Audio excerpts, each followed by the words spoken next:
Bonjour à tous et bienvenue dans cette dernière vidéo du guide pour débutants de Dota 2. C'est Kay de How to Play et on va aborder ensemble les bases des rôles dans Dota. Je finirai la vidéo en vous donnant quelques conseils et astuces sur plusieurs choses. Dans une équipe de 5 joueurs, chacun a un rôle à jouer et quelque chose à apporter pour amener l'équipe à la victoire. On classe les rôles par priorité d'accès aux différentes ressources de la carte. Quand on parle de ressources, comprenez tout ce qui apporte de l'or, des points d'expérience ou encore les items neutres. Il y a donc 5 positions, une par joueur. Si le joueur jouant en position 2 se retrouve au même endroit qu'un joueur de position 3 et inférieur, ces joueurs devront lui laisser l'accès aux ressources là où il se trouve. Par contre, si le position 1 est là avec lui, le position 2, c'est celui-ci qui a la priorité sur les ressources. Cet équilibre est important, car sur la phase de ligne, si les deux joueurs désiraient prendre des lastites, et donc l'or des creeps, cela serait bien moins efficace. Accepter qu'un joueur se dévoue à cette tâche permettra d'obtenir des objets bien plus rapidement sur celui-ci, et donc de créer un pic de puissance sur ce héros, qui vous permettra de vous imposer sur vos adversaires. A l'opposé, les positions les plus basses, eux, ont un devoir de protection. Ayant moins d'accès aux items majeurs, vous êtes souvent plus fragile. Cependant, vos capacités et sorts sont vos points forts, ce qui vous rend d'ailleurs assez redoutable en début de partie. Ces rôles se divisent en deux catégories, les supports occupés par le P4 et le P5, et les corps qui sont le P3, le P2 et le P1. Mais chacun d'entre eux ont un but bien précis dans une partie, voyons ça ensemble. Commençons par le P1, qu'on appelle aussi le hard carry. En anglais, carry ça signifie porter quelque chose. Il est le joueur qui va récupérer un maximum de ressources sur son héros, le plus rapidement possible pour pouvoir obtenir de gros objets et de l'expérience pour porter son équipe à la victoire. Cependant, le carry est très fragile en début de partie et a besoin d'être protégé. Puis, il a besoin d'espace pour pouvoir récupérer tout l'or dont il a besoin pour acheter ses items. Le P1 joue sur la safe lane, simplement car c'est la ligne où les creeps se rencontrent pour la première fois le plus près de votre tour, et donc là où vous êtes le plus en sécurité.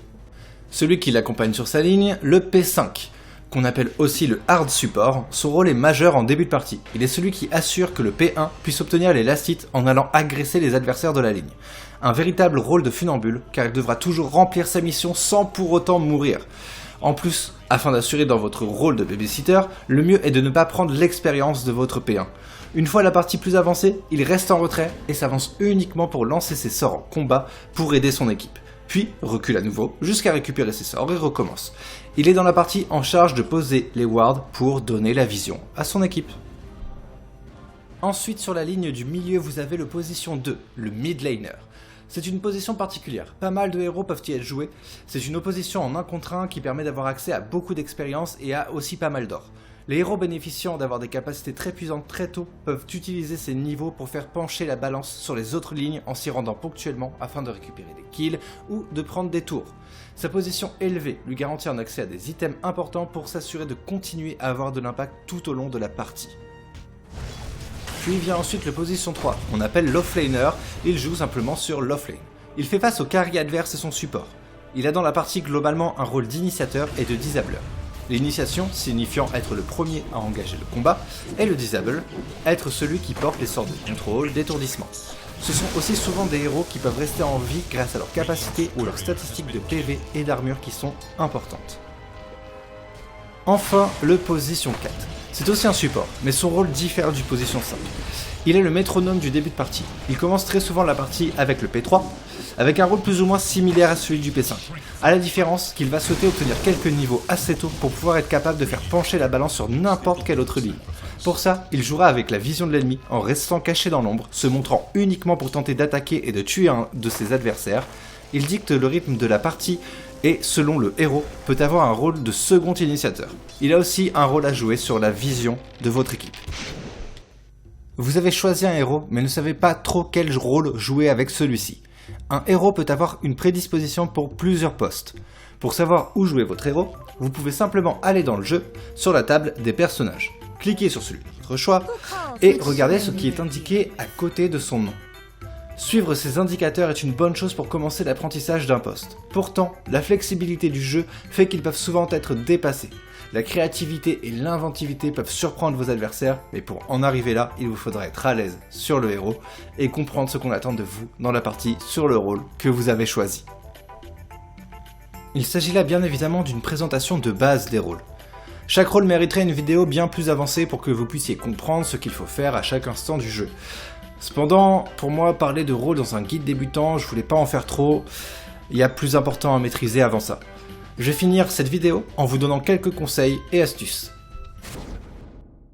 Commençons par parler des raccourcis utilisables au clavier. Déjà, je vous ai expliqué pas mal de fois le principe de la touche espace, qui se règle ici. Sachez que vous pouvez cocher une case dans l'onglet Options qui vous permet de revenir à votre héros en appuyant qu'une seule fois sur votre touche. Une touche dont je ne vous ai pas parlé, c'est la touche Annuler l'action. Elle vous permet de vous arrêter pendant l'animation d'une attaque ou d'une capacité. Elle arrête aussi les canalisations comme les TP. Essayez de paramétrer une touche d'achat rapide si possible. Elle vous permet d'acheter les objets pour lesquels vous avez de l'or que vous avez mis dans la liste des objets d'achat rapide, tout simplement. Perso, j'utilise aussi la touche Acheter l'objet présélectionné. Elle permet d'acheter un TP, vous pouvez changer l'item au besoin, mais en théorie, un TP c'est très bien. Pour le reste des raccourcis, ne vous calez surtout pas aux miens. Ils sont assez particuliers et plutôt personnels. J'en ai un peu partout. Je vous conseille quand même d'avoir 3 touches pour l'inventaire, une pour le TP en plus et une autre pour l'item neutre. A ce sujet, sachez qu'en jeu, si vous pouvez utiliser un item ou une capacité sur vous-même, comme une potion par exemple, il vous suffit d'appuyer 2 fois rapidement sur votre raccourci pour l'utiliser sur vous. Aussi, appuyer 2 fois rapidement sur votre touche de TP déclenchera un TP vers votre fontaine. En jeu, quand vous prenez un niveau, pour ne pas perdre de temps à cliquer sur le petit plus jaune pour augmenter vos capacités, vous pouvez maintenir CTRL enfoncé et appuyer sur la touche du sort que vous voulez augmenter. Pour en terminer avec les options, je vous conseille de mettre attaque automatique sur jamais, car ça pourrait donner autrement un comportement assez gênant à votre héros, où il se retournerait et ferait des choses assez particulières. Je sais que vous vous sentez prêt à en découdre avec d'autres joueurs, mais je pense qu'avec ce guide, vous l'aurez compris, il y a pas mal de choses à prendre en considération dans ce jeu.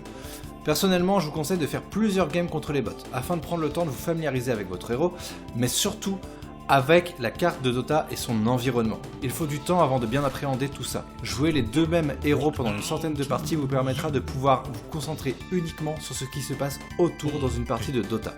Et quand je dis dans une centaine de parties, je parle bot et non bot aussi bien évidemment. Vous vous sentez enfin prêt à lancer votre première partie contre d'autres joueurs. Dota vous mettra dès lors de vos premières parties avec et contre d'autres joueurs inexpérimentés, mais aussi avec et contre des joueurs ayant de l'expérience de jeu. N'hésitez pas à indiquer que vous êtes nouveau sur le jeu. Les autres joueurs se montreront plus compréhensifs. Vous allez d'ailleurs être mis en équipe avec des joueurs parlant souvent beaucoup de langues différentes. Pour communiquer, si jamais vous ne parlez pas anglais, vous verrez dans les options une roue de dialogue que vous pouvez paramétrer. Les messages de ces roues sont traduits dans la langue de ceux qui les reçoivent, donc pas de souci de communication à se faire. En termes de communication, vous pouvez dans la partie au besoin rendre muets les messages texte ou vocal d'une seule personne. Et si de manière générale ces messages vous embêtent, vous pouvez choisir dans les options de désactiver toutes les communications entrantes, il ne vous restera alors que la roue des dialogues. Et voilà, j'en ai fini pour ce guide débutant. Il existe des tas de guides en anglais pour à peu près tout et n'importe quoi, et quelques guides en français un peu plus spécifiques. Le mieux reste de poser vos questions directement en commentaire de la vidéo qui est concernée par la notion pour laquelle vous avez des questions, ou encore de visiter le Discord de la plus grande communauté française, celle des copains de la Frogette TV. Je ferai peut-être un guide avec des notions plus avancées que je n'ai pas abordées ici. En tout cas, j'espère vraiment que ça aura pu vous aider. Bonne chance et amusez-vous bien.